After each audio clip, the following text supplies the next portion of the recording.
Good morning, good afternoon, good evening, wherever you are, and welcome to GAN, Global Atheist News, our weekly review of how religion impacts humanity. This week's headlines. The UAE says it will enact the largest legal reform in its history. A nurse tells of her desperate bid to save a girl at the Manchester Arena bombing inquiry. Children are haunted by ghosts of war in the Yemen. Iran's new population law restricts access to contraceptives and abortions. Afghanistan's women footballers find refuge in Portugal. The Blasphemous painting of George Floyd and a black Madonna is stolen. A man builds a Taj Mahal replica for his wife in Madhya Pradesh. The charges against Finnish Christians are because of discriminatory hate speech. Jersey approves the principle of legalizing assisted dying. Controversial televangelist and antivaxxer Marcus Lamb has died of COVID-19. And homophobic Pastor Steven Anderson is caught on video again. As usual, there's a lot of Islamic news, so it's over to you, Nuria. Hi, I'm Nuria Khan with Global Atheist News Islamic Affairs Report. In the inquiry into the Manchester Arena Ariana Grande concert bombing, an off-duty nurse has described desperately trying to save the youngest victim of the Manchester bomb while waiting for medical help to arrive. Safi Rosie Roussos, 8, was among 22 people killed in the 2017 bombing. The public inquiry into the atrocity heard Bethany Crook cared for the girl as she was carried away from the blast scene on an advertising board. She told the inquiry she feared Safi was going to die as they waited for an ambulance outside the Manchester Arena. Hundreds of people were also injured when bomber Salman Abdi detonated a homemade explosive at the end of an Ariana Grande concert at the venue on 22nd May that year. Miss Crook said, "I knew I was losing her. She was struggling to make efforts to breathe at that point. I think she was fighting as hard as she could, but we needed to help her. I was watching her slip away and I couldn't do anything."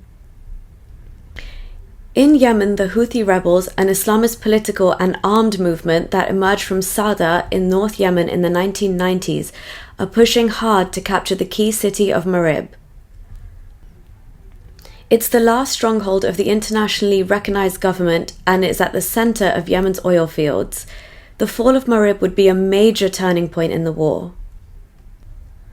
Saudi Arabia, backed by the US and UK, intervened in Yemen in 2015, after the Houthis ousted the government from the capital Sana'a. Since then, Yemen has been gripped with one of the world's worst humanitarian crises. It's been a dirty war with all sides accused of killing civilians and other abuses. At least 800,000 people displaced by the war have fled to Marib. More are on their way. BBC Middle East editor Jeremy Bowen has travelled to Marib to report on the situation. See this video here.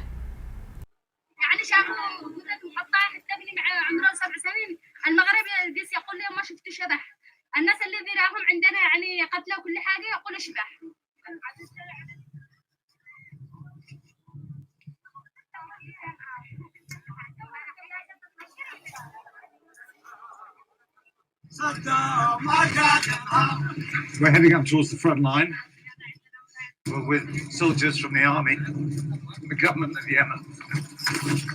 The Houthis, the other side, started a push at the beginning of the year around here. It's really intensified since about September, which has resulted in that big influx of displaced people fleeing from the fighting.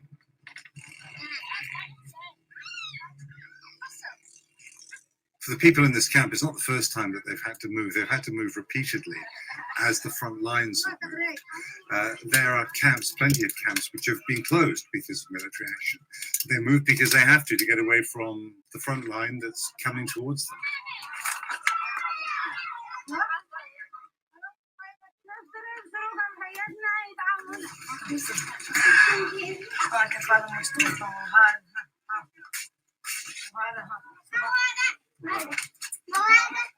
ايوه بس كده بصرنا كل حاجه فجايع كل ساعه لما يسمعوا قذيفه ولا طلقات ولا اي حاجه. So she was wounded. These are pictures of dead people.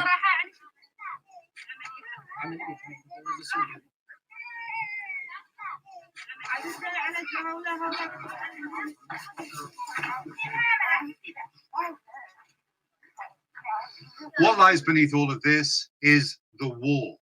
War kills people. War makes people move. War creates the crisis. And the way this war ends is not in the hands of Yemenis because big regional powers have intervened. On one side, the friends of Iran, on the other side, the friends of Saudi Arabia, the US, and indirectly Israel. The people here are suffering because of the fault lines that run right through the Middle East.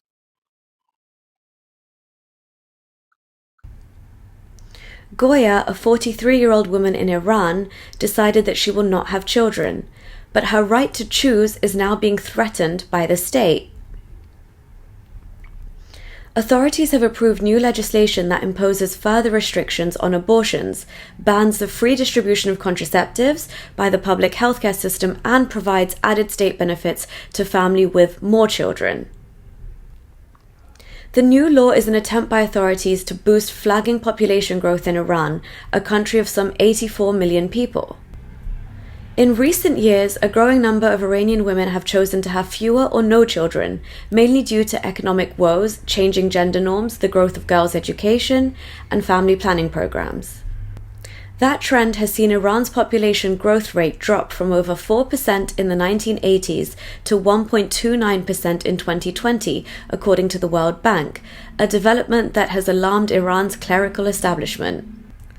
On November 16, 2021, Iranian President Ibrahim Raisi signed into law Rejuvenation of the Population and Support of the Family Bill. The bill, when enacted, will prohibit sterilization and the distribution of contraceptives in Iran's public healthcare system. The only outlined exception is when a pregnancy threatens a woman's life. They approved a law that blatantly undermines the rights, dignity, and health of half of the country's population, denying them access to essential reproductive healthcare and information. The law is facing strong pushback from NGOs for its effect on women's reproductive rights. It's not all bad news. The United Arab Emirates UAE leaders said on Saturday that the country would legislate over 40 new laws and amendments by January in what it calls the largest legal reform in its history. Some of the new laws seek to boost protection for women and domestic servants and ease restrictions on various behaviors, including extramarital relationships.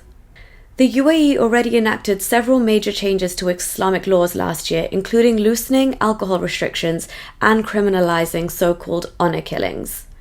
Recent amendments also permitted foreigners to avoid Islamic Sharia courts on issues like marriage, divorce, and inheritance. The broadening of personal freedoms reflects the changing profile of a country that has sought to portray itself as a westernized destination for tourists, fortune seekers, and businesses, despite its Islamic legal code that has previously triggered court cases against foreigners and outrage in their home countries. And the mission to rescue the national Afghan girls football team from the Taliban and bring them to Portugal was successful. The girls were flown to Portugal, where they'd been given asylum. I went to visit them during one of their training sessions. Female footballers in Afghanistan were advised to burn their kit for their own protection. But for Sadaf, it meant too much. I'm proud of that, and I have a special respect for that, because it changed my life, really. This is Farkunda. She orchestrated the girls' escape from her home in Canada, and is now their coach. These are fantastic girls. They train hard. They dedicate so much just to football. Yeah, if they stayed in Afghanistan, they would not be able to play football. They would not be educated.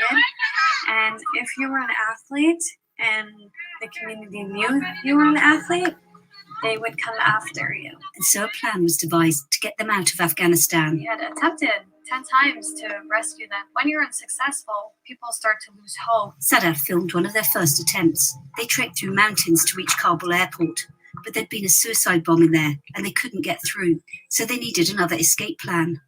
Another option was the Uzbekistan border, but by the time they arrived there, it was closed. They had to go into hiding, their mental health deteriorating. I would hop on Zoom with them, run a yoga session. We would do some reflections on, happy moments. Eventually, there was a breakthrough, and on September the 19th, the group boarded a flight to Portugal.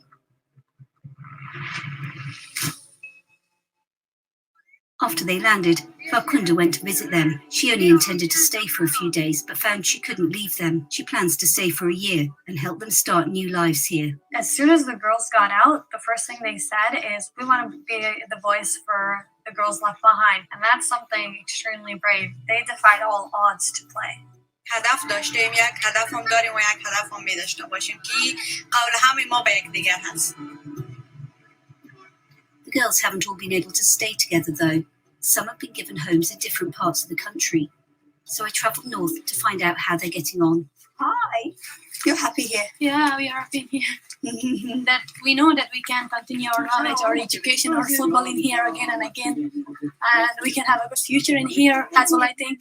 Omar Banim is here with two teammates, but they're missing their friends.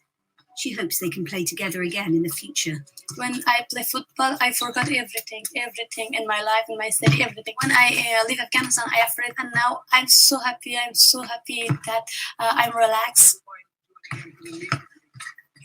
It's shocking to think that this really simple thing that they're doing just isn't allowed in Afghanistan anymore.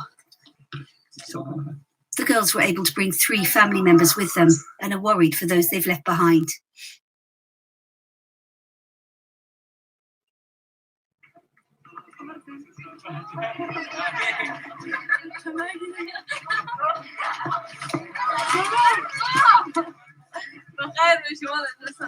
This is my mother, Michael, and my aunt. Can I mention that she's right now here? Not everyone was able to get out though, and the girls know how lucky they are to be here and free to pursue their dreams. There still will be an Afghan girls national team, but it would be similar to any national program. So girls would be training with their own football clubs, and then we'll have training camps where they would all come together. This is the beginning of something special.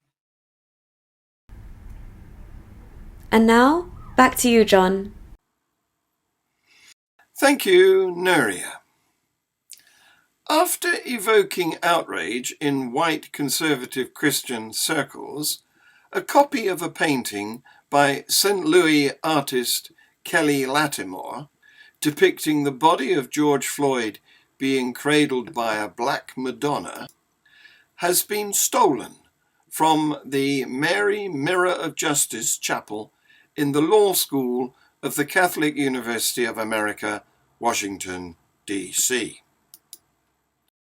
Kelly, a devout Catholic, has also received death threats, and the Catholic University has received several threatening and racist letters of protest over the display of the painting. It's not immediately clear what the objections from the Christian white right are to this painting, but it's been condemned as blasphemous. A man in northern India is building a replica of the Taj Mahal as a monument of love to his wife, who passed away nearly 2 years ago. Prime Minister Narendra Modi's Hindu nationalist BJP government has been widely accused of polarizing India along religious lines and fostering intolerance. Even the Taj Mahal has been caught in the crosshairs. In 2017, a BJP lawmaker called the monument a blot on Indian culture built by traitors. A 52-year-old businessman has built a scaled-down replica of the iconic Taj Mahal as a home for his wife of 27 years. Anand Prakash Chouksi built his Monument of Love in Burhanpur city in the central Indian state of Madhya Pradesh. It was a gift for my wife, but also for the town and its people, Mr. Chouksi told the BBC.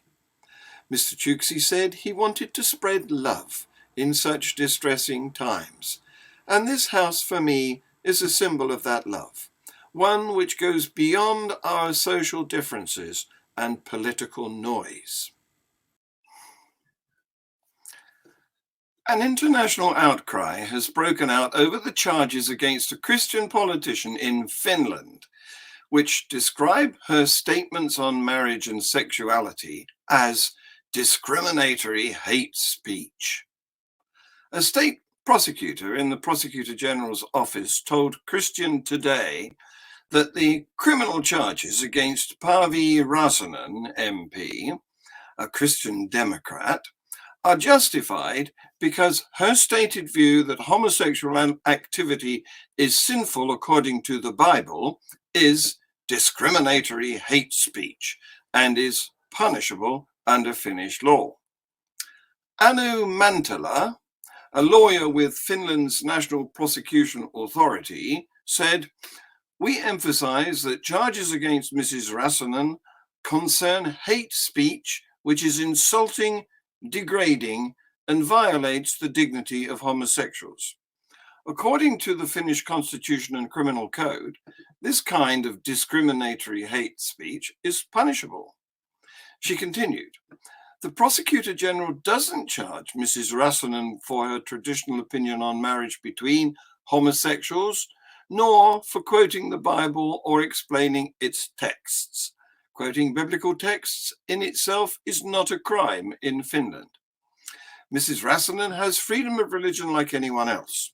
She has the freedom to express her religious opinions and views as well as any other opinions.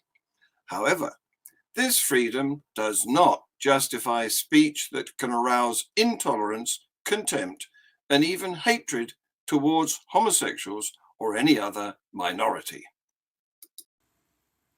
In Jersey, politicians have been approving the principle of legalizing assisted dying on the island. A further debate on the issue will be held next year after details of the processes and safeguards have been worked up. If those proposals are backed, then a new draft law could be discussed and voted on in 2023. Assisted dying involves allowing some terminally ill adults to end their lives with medical supervision. After his Daystar network spent hours broadcasting anti-vaccination, televangelist and antivaxxer Marcus Lamb died of COVID. NBC News' Maura Barrett has the details. See this video. We turn now to Texas, where controversial Christian television CEO Marcus Lamb has died after his battle with COVID-19. The conservative televangelist making headlines this past year after his network Daystar dedicated hours of broadcast to anti-lockdown and anti-vaccination activists and groups. NBC News correspondent Maura Barrett has the story. They don't even know what is in the shot. Marcus Lamb, a broadcaster reaching hundreds of millions of people around the world and who vocally opposed the COVID-19 vaccine, died after battling the virus. He often spread misinformation on his network, which was one of the most popular channels with evangelical Christians in the country. They're giving shots to people that are already compromised with their immune system. And I wasn't going to cry, but his wife announcing the news of his passing on Tuesday. This morning at 4 a.m., the president and founder of Daystar and the love of my life went to be with Jesus. Yeah. His son calling it the work of the devil. There's no doubt in my mind that this is a spiritual attack from the enemy. Lamb, who was 64, co-founded the Daystar television network. Their shows often capitalizing on conservative opinion. They are Marxist atheists that couldn't care less about black lives, if you want to know the truth. Mixing religion and politics. And throughout the pandemic, is there a hidden agenda? They've dedicated hours of programming to COVID misinformation. Ivermectin is both a preventative for COVID and a cure. And anti-vaccine rhetoric. Of the so-called vaccine to help deal with the plague. It's become its own plague. The network even dedicated a section of its website appearing to invoke fear around vaccines for children. The page reading, "What if the most dangerous thing your child could face in life is the very thing you're told by your doctor is safe?" Our medical expert calling this tactic irresponsible. It just sets up a dynamic where even if somebody listening to this information processes it and is logical about it, they might walk away feeling guilty about doing something that has incredible evidence and incredible public health support, and in fact is globally what we need to do to get out of the pandemic. How detrimental do you think messaging like this is? Well, it's more viral than I think the Omicron variant is. That leads to consequences such as people getting infected, going to the hospital, or even unintentionally spreading the virus. Lamb joins a string of conservative broadcasters who criticized the COVID vaccines and then died in the last few months after contracting COVID. Two of them, Tennessee Radio's Phil Valentine and Newsmax's Dick Farrell, had a change of heart when they were hospitalized, urging their followers to get the vaccine before they died. But the Lambs appear to be holding firm on their beliefs, broadcasting to millions. He 100% believed in everything that we've talked about here on Daystar, and we still stand by that, obviously.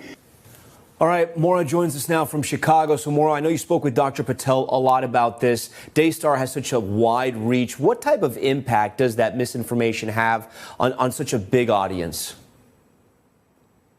Well, Dr. Patel tells me that lack of accountability that you heard there at the end is actually more irresponsible than the misinformation itself. She thinks that ideological concerns or political stances really shouldn't matter in the grand scheme of things when it comes to public health. But when you see statements like this spread so widely on Daystar, it can have this huge ripple effect, right? And she says that can make the genie really hard to get back in the bottle, especially after someone dies. Now, as for the Lamb family, their spokesperson tells me that they see vaccination as a point of privacy and personal choice. Tom? All right, Maura, we thank you for that. Homophobic Pastor Steven Anderson is opening his mouth again. Here's another video. But, people come up to me and want to argue with me all the time and say, well, I believe homos can be saved. And I always tell them the same thing. Go out and get as many homos saved as you want. Just don't bring them here. That's what I say to them. I'm not going to sit there and argue with you. Now, look, if you want to bring homos to church, we're going to have a problem. Free Thought Hour, my live Q&A show with this week's guest, Thomas Boache, will be starting in a few minutes, so stay tuned to this channel. Thomas is an old sparring partner of mine who will make a presentation explaining why he is a Christian. Come and join in. The GAN team will be back next week with our weekly news review at the same time on the same channel. Please like, subscribe, share, comment, set the notifications, etc. This has been Global Atheist News. Thank you for watching.